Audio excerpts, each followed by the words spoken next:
Hi everyone, my name's Trey Nichols and I'm with Urban Tecton Designs. Welcome to my channel. Today we are going to make a slimline pen using olive wood. Please consider liking and subscribing to my channel. Thank you.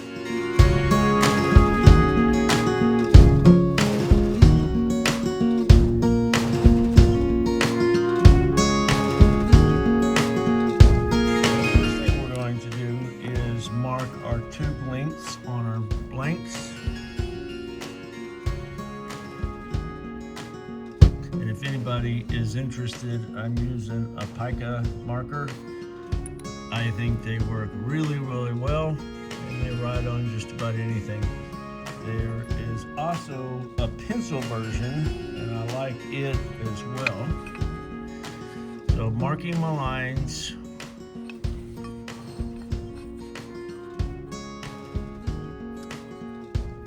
And as you can see, I have some already set up.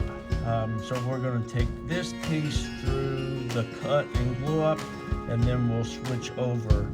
I always mark the center line so that I can match them up after I turn them, and I'll load them on the pen manual that way. And then the other thing I do is I number them or give them a symbol, because I will drill them out on the drill press in bulk, and so that way I keep everything trackable and I can line everything back up when we're done. So let me hit pause and we're going to run over to the pencil. Here we are at the drill press that I use for pens. I have a drill press, but I really like this from Rockler when I'm doing pen blanks or anything that I'm going to be working on a mandrel. I really like this setup. I can blow through blanks pretty quickly. You're able to use your own hand drill. You have to buy the vise separately, but it works really well. The centering part is a little tricky. I got it as close as I could. I use a leather wedge to put in there to kind of take some to shift the pen blank over. I also have a scrap piece of wood that I have underneath here, and that just helps because I mean the thing that I do not like is these are very slippery, and so sometimes your pen blank can shift, and having something at the bottom just kind of secures it and prevents me from going down.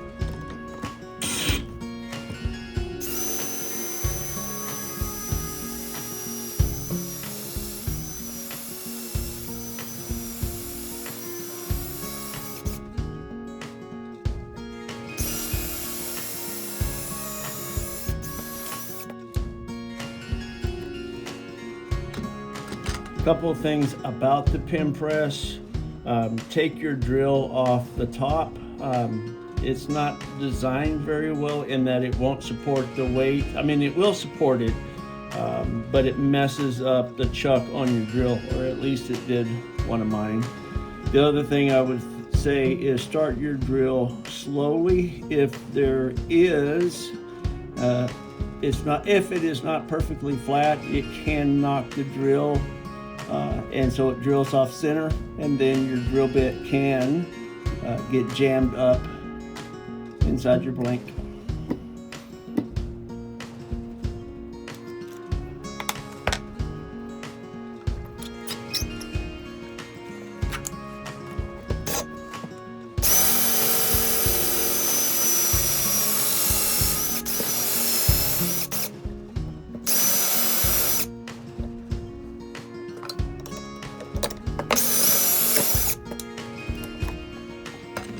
Okay, let's head over, clean these blanks out, and we'll glue the tubes in.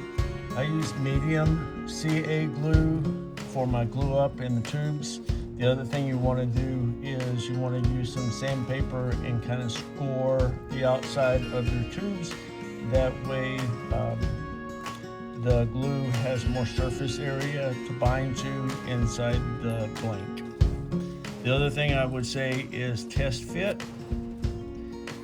And I always, whenever I can, I try to load from the side where I have the mark, showing how the two pieces fit together. And I do this just so that I can ensure that I remove the least amount when I am squaring these edges, because I want those to be just about as complete as possible when I put the pins together. So let's glue these up. I have test fit both, so I know we're good.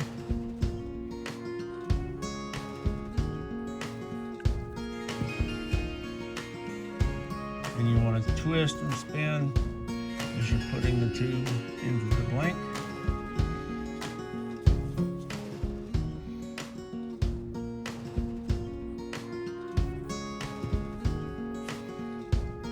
Let's see if I can do this where you can see this here. And I try to just make sure that that is really flat right there. So we are going to pick up this set that has already, the tubes have already been glued into them, and then we will head over to the bandsaw and start working on squaring the ends. Okay, here we are. I use this tool to hold my blanks.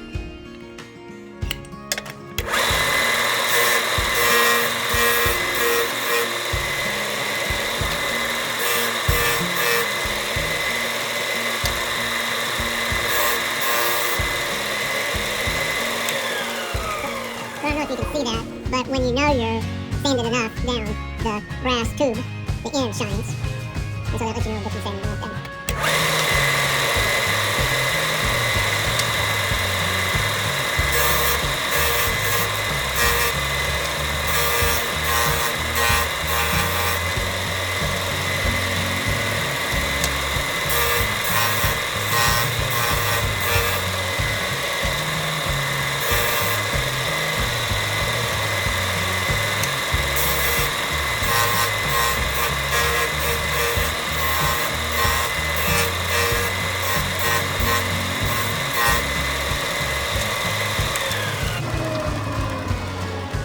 Those look good, so let's head to put them on the mandrel and then head to the lathe.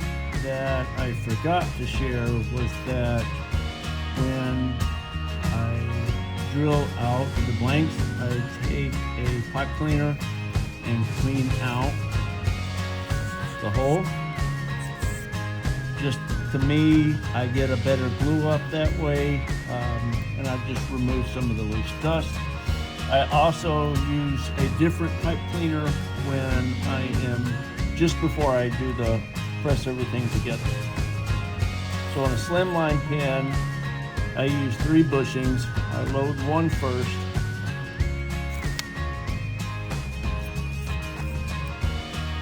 Load another one in between the 2 barrels, and then I put 3 on the end. And this part is where it's important to do your mark. So I know that this is where this will be the center part of the pen, and I want the grains to line up. Another thing I would recommend is always load your blanks on the pen mandrel the same way. This part down here goes into the headstock, and for me, this end, excuse me, this end of the pen blank is always the tip, and this is always the cap end. Just helps me when I'm turning for the consistency, because sometimes you will think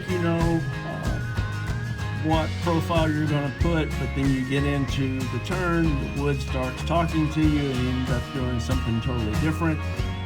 Which that's part of what I love about wood turning, is you never know. But that way, since I load everything consistently, I don't ever get confused. So let's head over to the lathe. Here we are mounted on the lathe. I will run at about 1200 RPM. When you are tightening the tailstock to prevent this from slipping, don't over tighten, because you can bend you can warp the shaft, your mandrel, so just don't over tighten it. I'm going to leave the dust collection off just so that I don't have to try to talk over that and the lathe at the same time.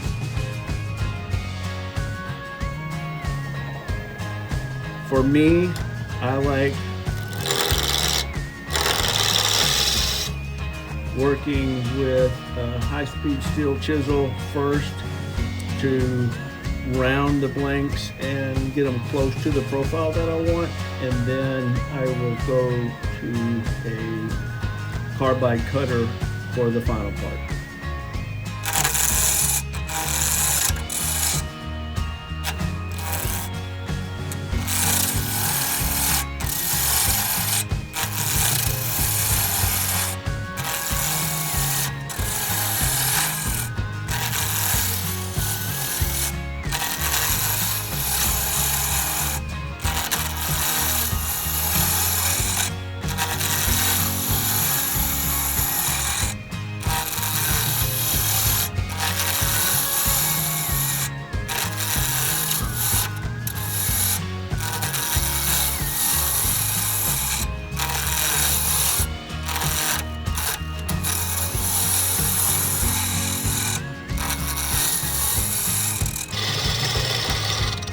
I need to sharpen my chisel, so I'm going to run off and do that real quick. I'll be right back. Okay, I am back. If you're interested, I use the one-way jig for sharpening all of my steel chisels. I really like it. I'm not great at it. If you'd like to see that process, drop me a comment.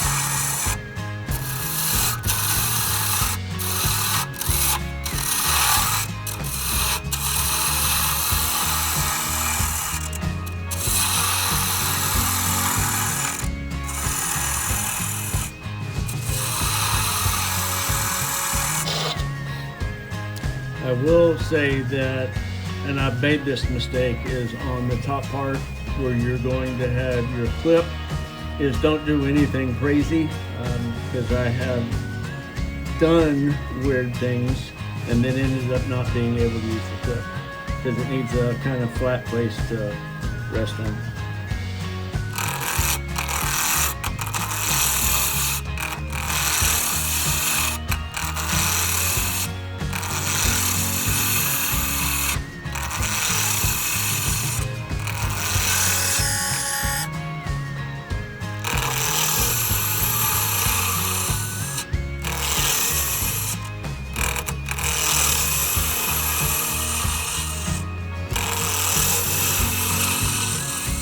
To the end, especially when you have removed enough wood that you're close to your tube. Slow down and back off a little bit. This is where I have blown out some of these ends by pushing through, forcing the cut, and it kind of blows it out.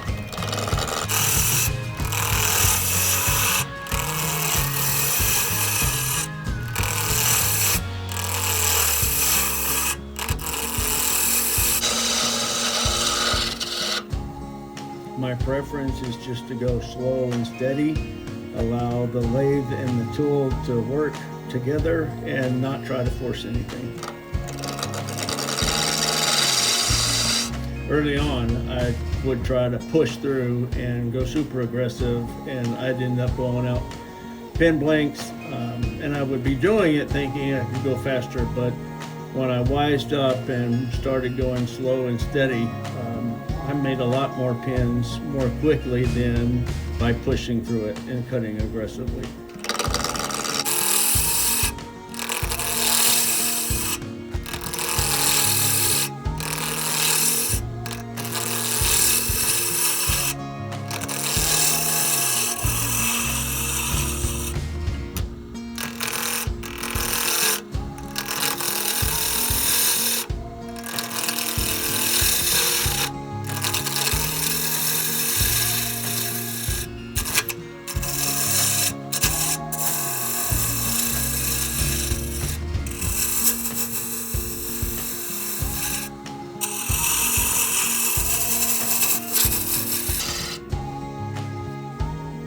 Okay, now I'm going to switch to the chisel, and when I do the upper barrel, I put my finger behind it, and it just kind of stabilizes the mandrel, and it also helps me feel on the ends when I get flush.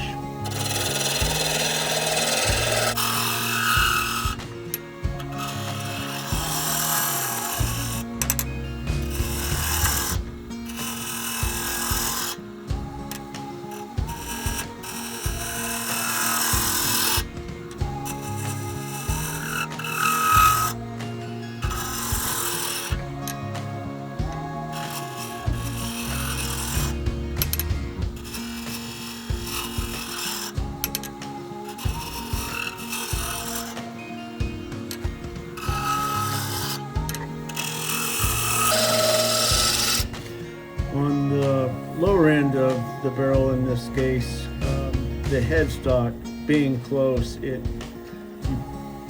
finger supporting the backside is less about stability of the mandrel because it holds it pretty well.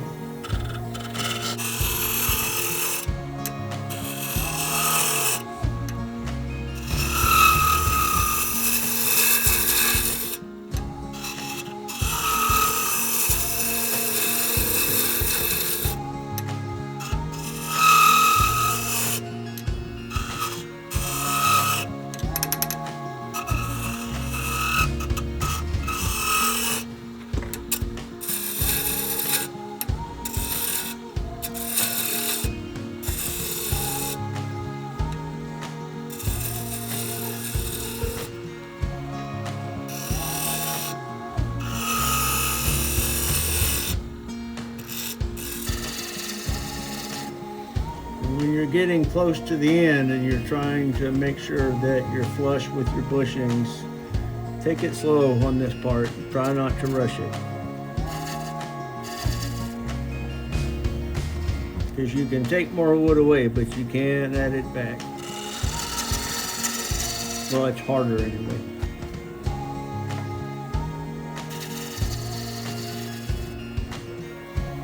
Some of the blanks that I blew out, I was able to glue back using super glue and some of the dust that I accumulated from the turn, and it worked out really well. I've also, I turn a lot of branches from older wood, and so sometimes I'll turn and there will be holes in the tube, and so then if they're in a critical area or I don't want to keep the hole and or use epoxy, I'll do the same thing with the glue and the dust, and it hides it really well. So now let's switch over to sanding. Okay, for sanding, I'm going to start at 800 and work my way down to 150, and then to start with, I just focus on the ends, and then once I feel like I've got those in place, then I'll work on the holes.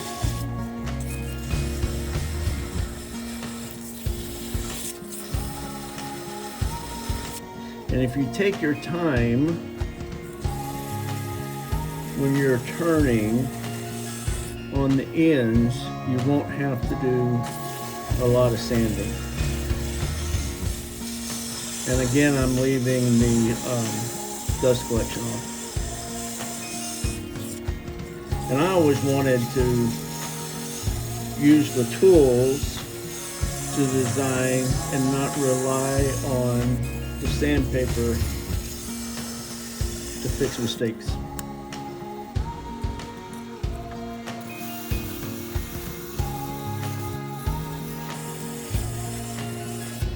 You can stop and go the opposite direction just to remove some of the sanding lines. I don't do that as a general rule on wood because the finish that I use a high friction polish, and I think it does a really good job. So on wood items, I don't end up with a lot of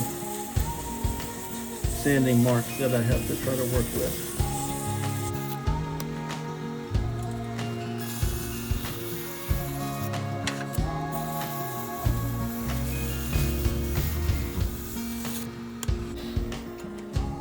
And if you can reverse your lathe,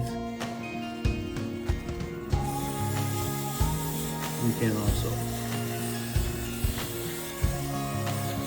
What I have found is sometimes on less dense wood that when you're sanding in one direction, it kind of lays the wood fibers down, but if you take your finger the opposite direction, you can really feel it.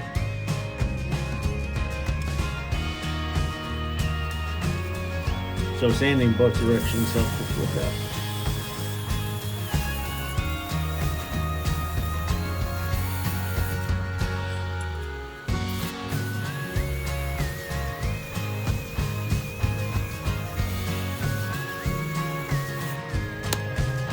And then after I'm sanding, I just take shop cloth to get any of the dust off, so that when I go over and start applying the friction polish,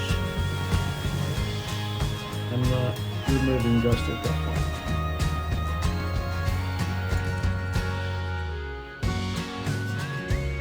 So let's head over to a different lathe and we will work on the finish. Okay, so here we are, and for my friction polish, I use EEE-Ultra shine, and then for my step 1, and then step 2, I use Shellawax cream. They make a liquid, and I have it because I wanted to try it. I really like this brand, but if I use the first and the second one that I showed you, I can't tell a difference when I've added this, so I don't use it. But by far, my favorite finish, and I'll use it on anything that I turn, including bolts.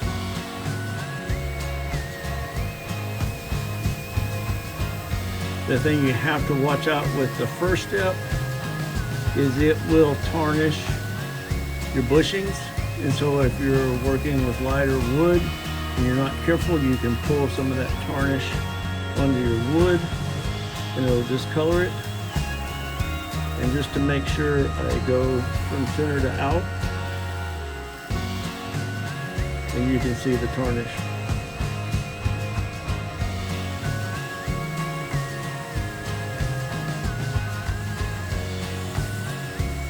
This first one will smoke some, and that's okay. You are wanting it to get hot.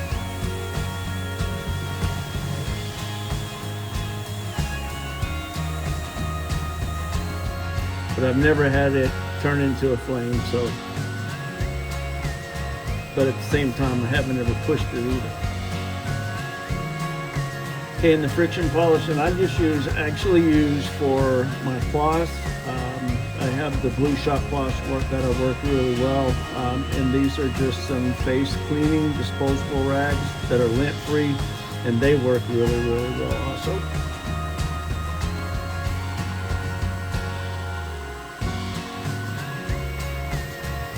The second step does not tarnish, but it is a friction polish and it does need to get hot.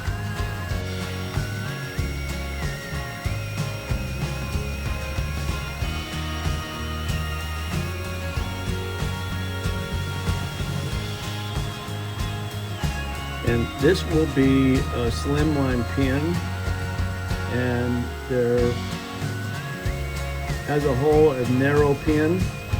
I like putting, I don't know what you want to call it, but on the profile down here, it is thicker, and I just think it holds better than a straight.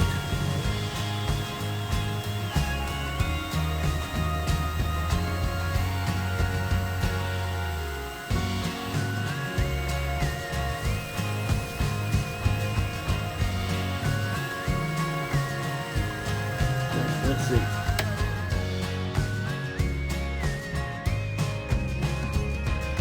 I think that looks really good. Let's head over to the pin press and we'll start assembling this pin. Okay, here we are at the assembly table. When you take your pin blanks off your pin mandrel, keep them in the same orientation. This will help you as you're assembling the pin. These are some pins that I've made for a customer using some of their wood, and then I personalized it. Let me see if I can zoom in just a little bit. When I go to the pin press, it may be a little tricky because I'm only one person. This is where I'll take the separate pipe cleaner and just clean out the ends of the barrel, inside of the barrel, and then I clean the ends of the barrel as well. Just cleaning any dust that might get in there, and some of the friction polish that comes on the end. So, the first step on a Slimline pen is pushing the tip into the tip end, and let me see how good I'm going to do this.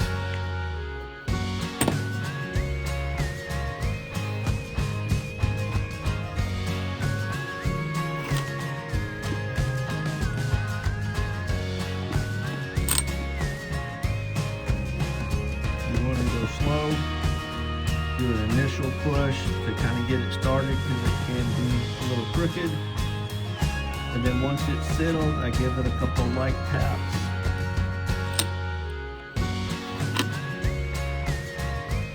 Let's get back over here now.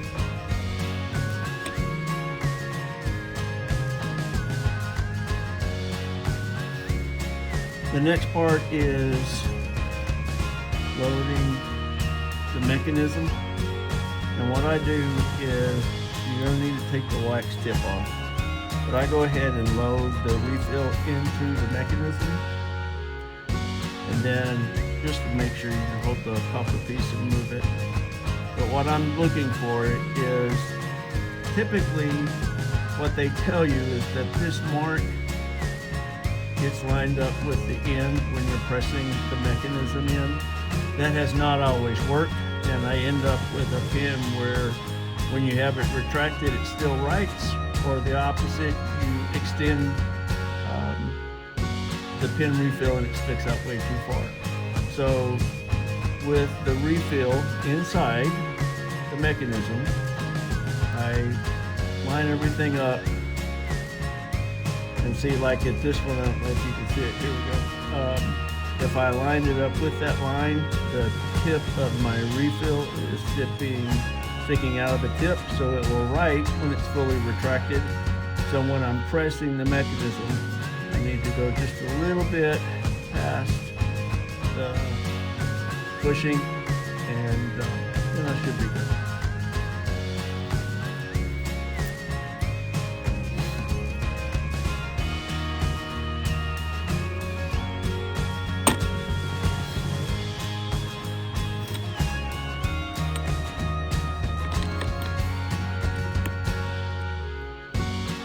And on this one, you definitely want to go slow and steady, because if you push too far, it's not as easy as pushing it back as it is to going a little deeper. So let's get the refill.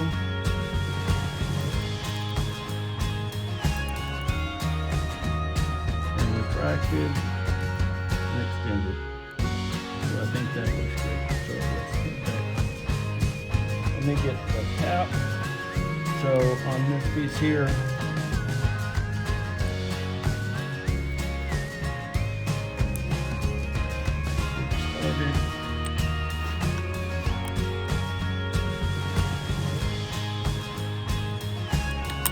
you can align the clip. You can see how that has less pattern in it, so I'm going to let the pin clip cover that and not some of the grain that I want to see. Again, when you get it fully seated, just a few extra taps, and then I will come back after this and I will put my I'll etch my signature in the pen. The signature will look okay. Alright. next thing you do is you add the center band. And this is where you're starting to line the grain up.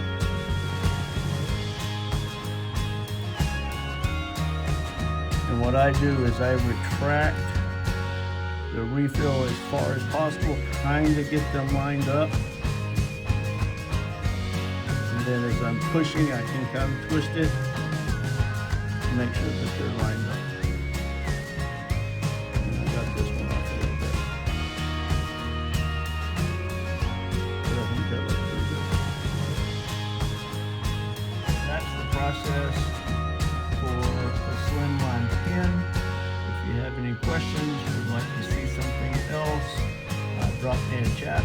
Otherwise, happy turning and have a good day.